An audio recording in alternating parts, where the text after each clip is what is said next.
All in Sports Network. We love sports. Welcome into this edition of the Chiefs Report. We're happy you chose to join us here. Today, we're going to do something different. We've got a little bit of a Chiefs news roundup. Now, there wasn't really one big story here today on this Thursday. However, there was a lot of things traveling through the Chiefs media. So, we're going to talk about each and every single one, kind of little story here, little story here. We've got some injury updates on a couple of different players, a potential signing that I think no one is talking about. We're going to break it down here on the show today. We're also going to break down some misconceptions about the Kansas City Chiefs and how this season has legitimately played out to versus how maybe the rest of the league sees this team and certain let's say people call them inadequacies of this team that is actually a very good part of this team. Talking about defense, how good it's actually been, talking about certain parts of the offense and how good it's actually been. Listen, the start of the season may not have gone the way you hoped, but now it's going the right way. Plus, we've also got a little bit of a preview heading into week number 9, where the Chiefs have a very big matchup against the Buffalo Bills ahead of their week 10 bye. So with that being said, I'm Jay Sanders. We're happy you chose to join us here today. We're your daily Chiefs podcast. We get you 30 plus minutes every single day talking about the latest news, information, and rumors surrounding the Kansas City Chiefs. So make sure you stick around. If you're on YouTube, hit that subscribe button or follow us on Apple Music or Spotify. So let's get right into today's show. And we got a little bit of an article that I want to break down here first, talking about the latest Chiefs news roundup, kind of what we're doing here, but it has some interesting things on it. So let's get right into it. The first part I want to talk about is Nick Bolton. Now, this information did come out yesterday, but it's something that I felt needed to be addressed. So he actually did get banged up on Monday night. I know people kind of knew that, kind of didn't. He did go in for an MRI. However, there was revealed that there was no structural damage to his knee. However, it could be a situation where he's limited early in the practice week, but gets to the field on Sunday. However, we know that he was not limited in practice. In fact, I don't even think he was on the injury report in so many facets. So good to see in that light. We'll talk kind of more about Nick Bolton and what we can kind of expect for this team. But that's your first injury report. He's such a big part of this team, and I really was a bit concerned when we saw that injury go down. However, sounds as though everything is going to be going in the right direction for him. Do want to talk about that injury report that we did get yesterday, kind of the official one. We saw that Nick Bolton was a full participant, so was technically on the injury report in legitimacy, but he was not a limited participant. He was not. He played full practice. The guys who did not practice, as we know, were Isaiah Pacheco, Josh Simons, and Marquise Brown. We know that Hollywood, he was injured due to the illness. I also love that injury. You can see the designations in the injury report. Josh Simon says in IR, personal reasons, which fair enough. We know that Isaiah Pacheco has an injury, and they have all these like body parts listed as injury. For Marquise Brown, his injury designation, I know this is a typo because we know it's illness, but his injury designation is Hollywood Brown. So, according to the Chiefs' official injury report, Marquise Brown, his injury is Hollywood Brown. So he changed his name and all of a sudden got injured. So kind of a funny typo. I wanted to bring it up. I kind of caught that. So went and typed that in. We wanted to show you all that real quick. But a couple of other injury news to get to. Josh Simons, we talked about him and when exactly we could see him back. Matt Nagy was asked about Josh Simons and when he does come back, what exactly will that look like? He said that he hasn't considered yet who will start at left tackle when he does return. He has complimented Jalen Moore for his consistency and his ability to rise to the challenge, but he does apparently defer to Andy Reid and Brett Veach for choosing the starters. I don't think there's a question personally. When Josh Simons comes back, he will start, and I don't think you should even bat an eye. Like, I don't know why that's even a question. Do I like what I've seen from Jalen Moore? For sure. Has he played well and consistent and been out there week in and week out? Yes, of course. Does that mean that he's better than Josh? No, it does not. It really doesn't. I think that the fact that that's even a question really is, I'm not going to say silly, but something that really shouldn't be mentioned. I mean, I think in a lot of ways, because of the, let's call it the tightness of the situation, just because the simple fact that this is a personal reason. This is, not an injury. It's something that, it's a personal effect. And so that's something that you don't exactly want to, let's say, work towards or look at in a wrong light and say, oh, yeah, he comes back, he's going to start. Like, you also don't want to say that for Jalen Moore's purposes. So, although Matt Nagy said that, I really do believe that inside the organization, and especially if he says we're deferring the choices to Andy Reid, to Brett Veach, then that's going to mean, oh, yeah, as soon as Josh Evans gets back, he's starting. Like, I don't really think there should be a question around that. A couple other things that came out today that were kind of interesting. In case you missed it, Jody Forson, a former tight end of the Kansas City Chiefs, he suffered a torn ACL and a meniscus last year as he tried to recover an onside kick. He has been fully cleared now and is ready to play with a team, according to his agent. He did play for the Dolphins, and then, of course, most recently he played for the Chiefs. He was a fan, and I would say inner organizational favorite, Forston was. And so I'm sure immediately the question is, well, do you even think about signing him? And in my mind, I don't think so. And here, there's a couple reasons why. The first one is anybody coming off an ACL, MCL injury, especially when it's a tear, you're not going to be up to speed right away. And for the Chiefs, if you're looking for a third string tight end at that point, because with all respect to Forston, he's definitely not better than Travis Kelce, and he's not better than Noah Gray. So the only guys he can in somewhat be competing with is Robert Tonyan and Jared Wiley. I actually like Robert Tonyan a lot. I think he's a very underrated piece of this team, blocking wise, and he can catch the ball a couple times. I mean, I don't know. I do like what we've seen from Robert Tonyan this year. Again, he's appeared in a lot of games, has no receptions. Like I said, that blocking part of him is a big part of why I like him coming from that Green Bay team, the Chicago team. So I think that there's not a real reality where the Chiefs even look to sign Jody Forston. I did want to bring him up for the simple fact that he was a likable player when he was here, and that inner workings of the franchise did preach a lot of how talented he actually was, and the athletic ability was there. But again, as I've said, when you're looking for a third string tight end, if you're looking at all, which the Chiefs aren't, you need somebody who is going to be readily available right away. Somebody who you can put in and expect, okay, he's good to block. So unfortunately for Jody Forston, I do believe he probably won't sign with a team until the offseason. I could be wrong. I mean, there's obviously some tight end needy teams, and maybe that could be a spot where he finds his way. But for the Chiefs, and any looking at that, it just makes simply no sense in really any light of any world. I don't see that happening. Travis Kelce has been great. Noah Gray has been great.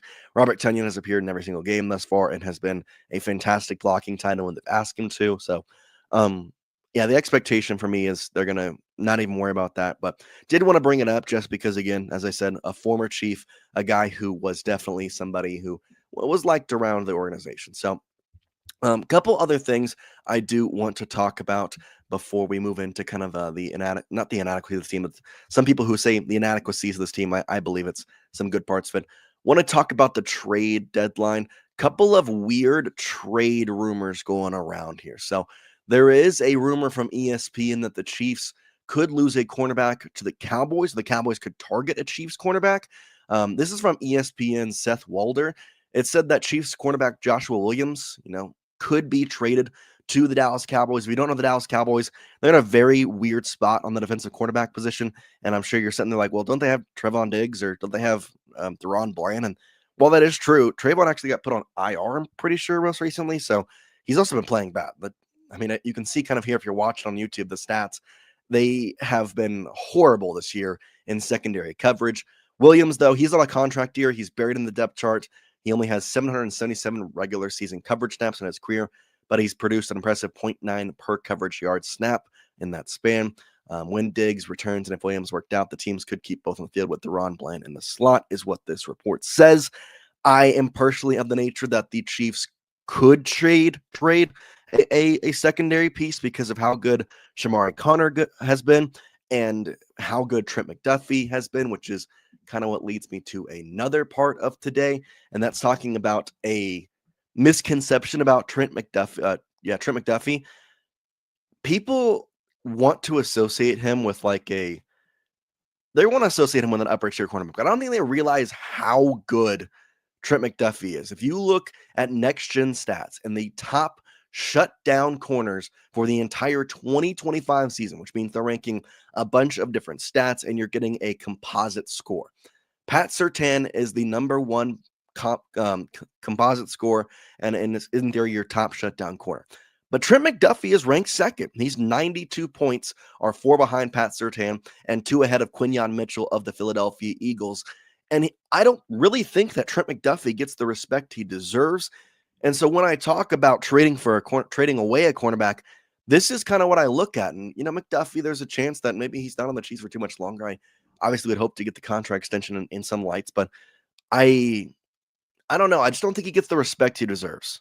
I think that's a National Football League issue in some aspects that we can't change. And in some aspects, it does go to the Chiefs being so good that you almost just expect these good players to be nobodies or these nobodies to be good players, but you don't actually realize how good they are in the grand scheme of things. And so for Trent McDuffie, I really do believe that this is something that he could show more of, and I think the NFL should be more aware of. And I forget him showing more. I mean, he's doing the right things. I think the big thing that you see in today's age of the NFL is turnovers matter, and that's what gets you on the thing on the news. And so, if let's say you're not making turnovers, your name's not going to be put out there. And so, for Trent McDuffie, he doesn't get a ton of picks, but guess what? He's doing his job in so many ideas. Some other trades I do want to mention here is also apparently there is a rumor out there that the Chiefs will trade away Isaiah Pacheco. Again, Isaiah Pacheco did just get injured, but however, there is an interesting portion here. Pacheco does not feel the same kind of aggressive or angry runner he once was, which is all true. His metrics are down, all this. The Chiefs are in a weird spot given they have Brashard Smith, they have Kareem Hunt, yet they don't exactly have this top tier upper echelon back even with Pacheco on the field. And in this suggestion, it's saying that they would send Isaiah Pacheco to the Washington Commanders, which I find funny because they also have Ja'Cory Krosky-Merritt, who is in the Commanders' ideology, a very good running back as well. So I don't know. It's from Heavy Sports, so sometimes those articles can get crazy. But like I said, it's a Chiefs News Roundup day. I really did want to come on here and just kind of talk about every single thing that I've seen over Chiefs media. Talk about if it's legitimate, talk about if it's not. And I can tell you right now, trading a cornerback, that's legitimate. Trading Isaiah Pacheco, not legitimate. Not legitimate. It's been in one place, and I've been seeing people talking about it. I can almost guarantee you that will not happen, especially now with the injury.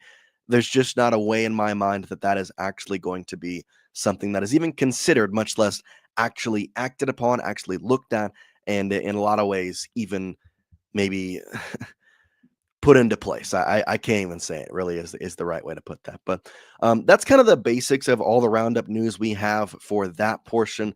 We do want to come back here in just a moment. We're going to talk about this upcoming matchup with the Buffalo Bills. Couple of other things that I do want to mention with let's say the misconceptions about the Kansas City Chiefs and stuff like that. Kind of talked about Trent McDuffie, a little bit of a preview there about kind of how we're going to talk about those misconceptions. But before that, we're going to take one quick break. We'll come back and we'll have the rest of the show. So we appreciate you hanging out with us here on the Chiefs Report.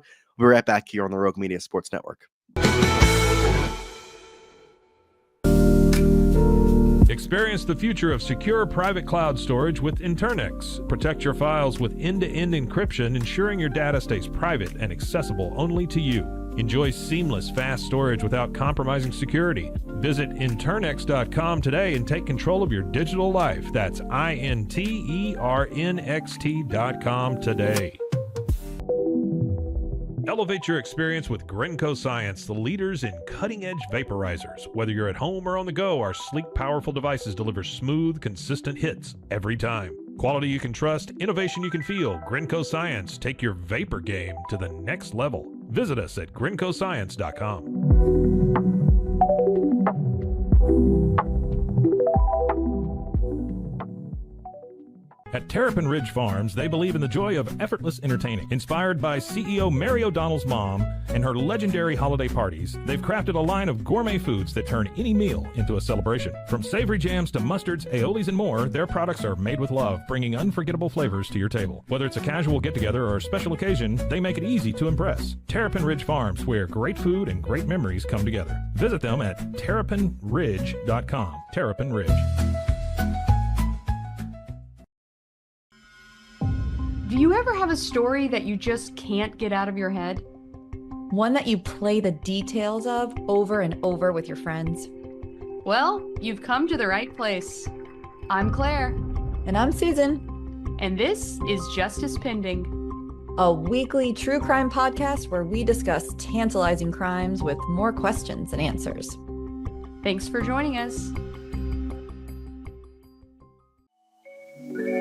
Cleanse your body of accumulated toxins and embark on your wellness journey at your own pace. At Global Healing, we provide premium supplements to help your body heal naturally. Combine that with OrganicHemp.com's top quality CBD for ultimate balance. Start your healing journey today at GlobalHealing.com and OrganicHemp.com.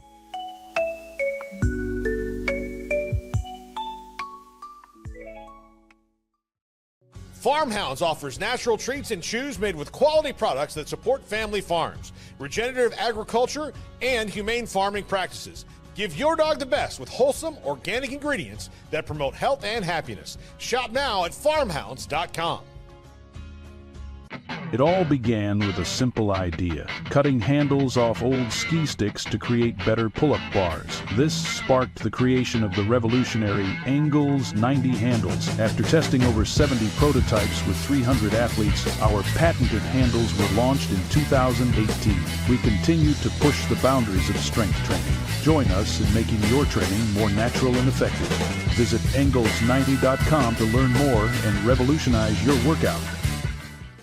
Ready to bring your vision to life? At Small Rig, every idea, design, and product is inspired by you, the creator. With our industry-first under co-design mode and the Dream Rig free customization project, we unite with global creators to turn big dreams into reality. Whether it's a cage rig or mount, Small Rig's versatile gear is built to elevate your craft. Small Rig, where your creativity meets our innovation. Go to smallrig.com. Unlock a world of convenience with Mully Box, your one-stop solution for personalized subscription boxes delivered right to your door. Each box is tailored to your tastes. Experience the joy of surprises. Subscribe today at mullybox.com. That's MULLYBOX.com.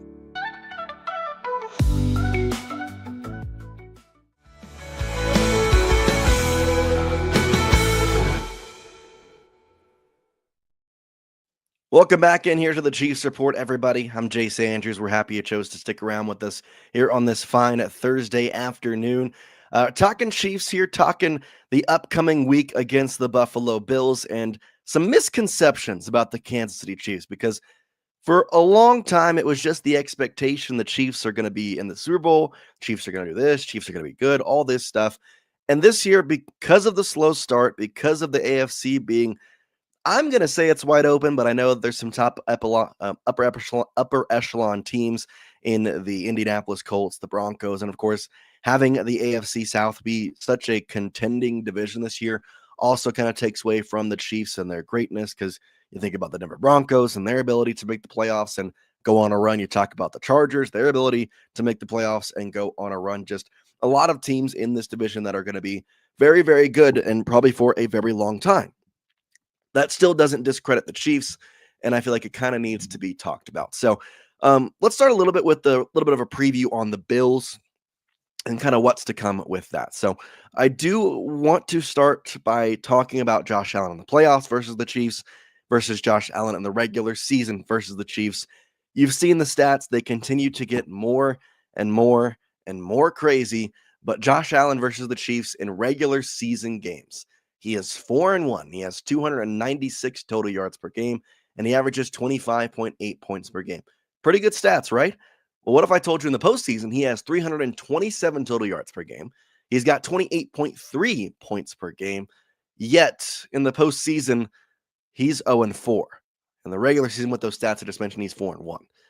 Now, that does go back to the Bills' defense and goes back to them allowing 20.8 points per game for the Chiefs in the regular season. In the playoffs, it's 34.8 points per game. And I think that starts with a couple of different things. The first thing is when the Chiefs need to turn themselves into a absolute unit, they do it.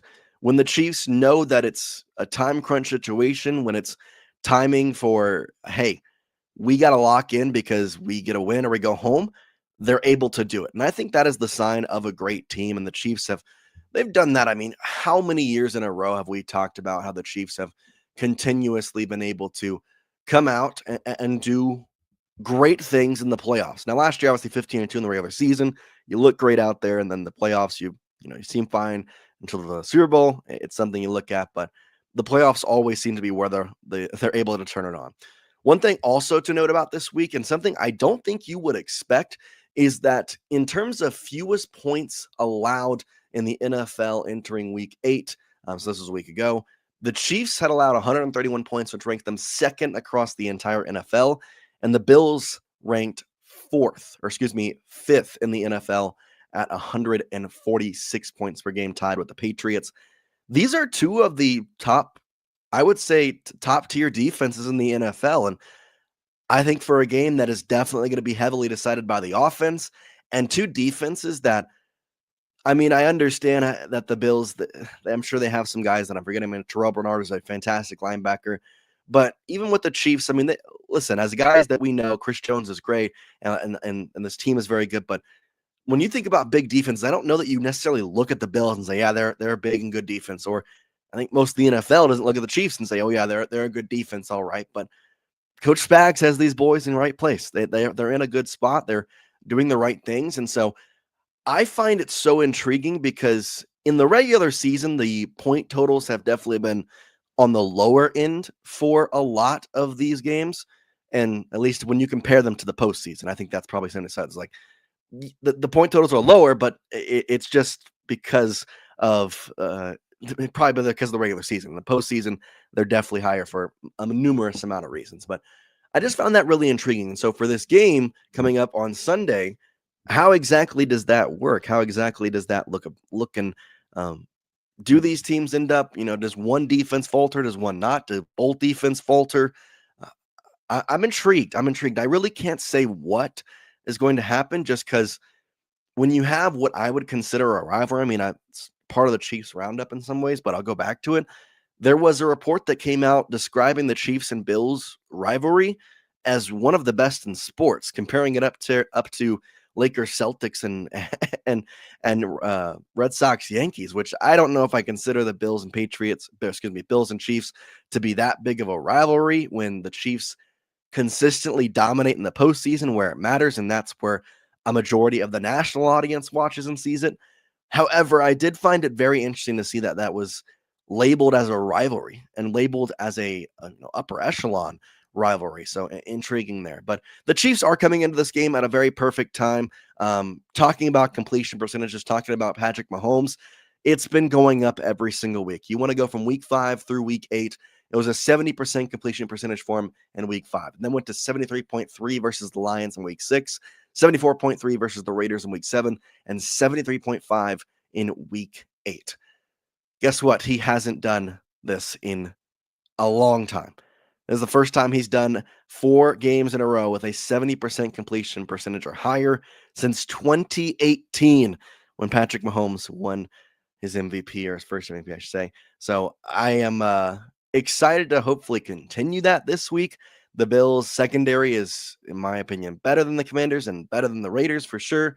I do think they're lesser than the Lions, though, and so that's where an intriguing part comes about. That's another, the Lions defense was injured during that game, and there were other kind of things that surrounded that. But I found that to be a very, again, fun part about this game coming and mentioning coming into this week at a very important time. You also have this on offense. They have a 51.3% scoring drive rate, which is second in the NFL, and their defense has a 31.9% scoring drive rate, which again, that's allowed, obviously. That's second in the NFL as well. The fact of the matter is this: the people wanted to count out the Chiefs, the people wanted to look at them, but now if you look across the media outlets that are out there for power rankings, the Chiefs are back at the top of it. And they may not be one, they may not be two, but they're definitely top 3, top 4. And so in every time you think the Chiefs are down, every time you think the Chiefs are down and out, they're able to come back. Now, do I still sit here and contend that they need a running back?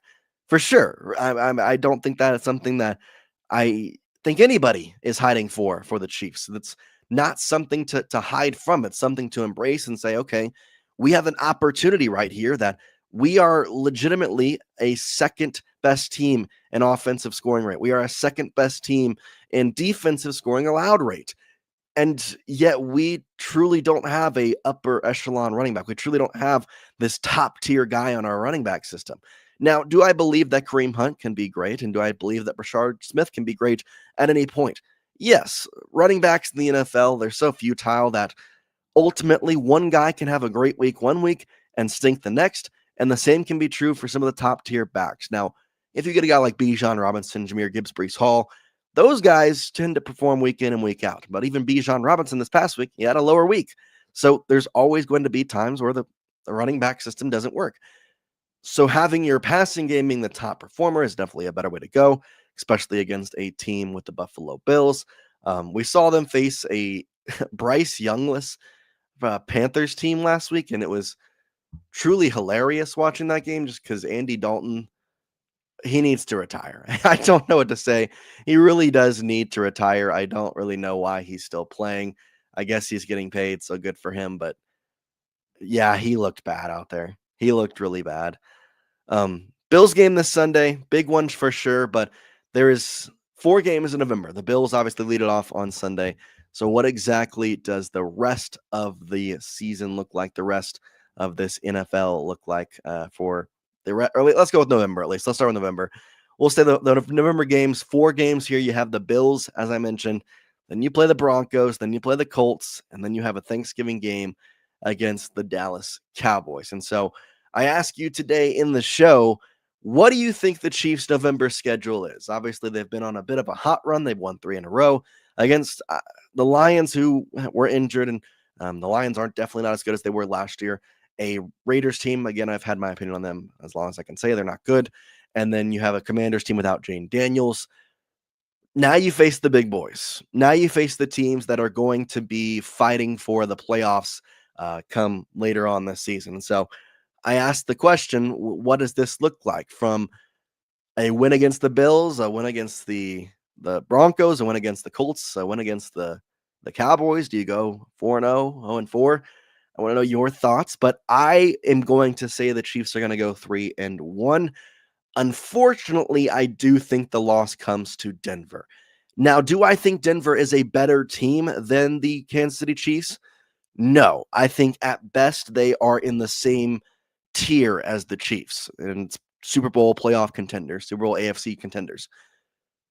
But when it's all said and done, any team that is at the top of the AFC right now that you want to put out and say, oh yeah, they're a Super Bowl contender, or they're this, or they're that, they're young. The Colts, they got some older guys, I guess, but in all reality, they're young in the sense that they are not going to be playing they're going to be playing in the first playoffs. The Broncos are a very young team. The Patriots are a very young team. A lot of the upper tier teams in the AFC are young teams. The Chiefs are not young in both lights. First of all, they have definitely a veteran style roster with, you can just go with across their offensive line, their quarterback, and their tight end. I know their wide receivers are, somewhat young. You also have Juju, who's been in the league for a while, though. Defensively, I think they got a lot of guys who I would consider very, veteran-wise. And even if they haven't been in the league for long, you know what they have been doing? They've been playing a lot of football. Because over the past couple of years, any guys who have just been drafted, guess what? They've been to 2 Super Bowls. They've been here. They've been fighting. They have been playing in a lot of games.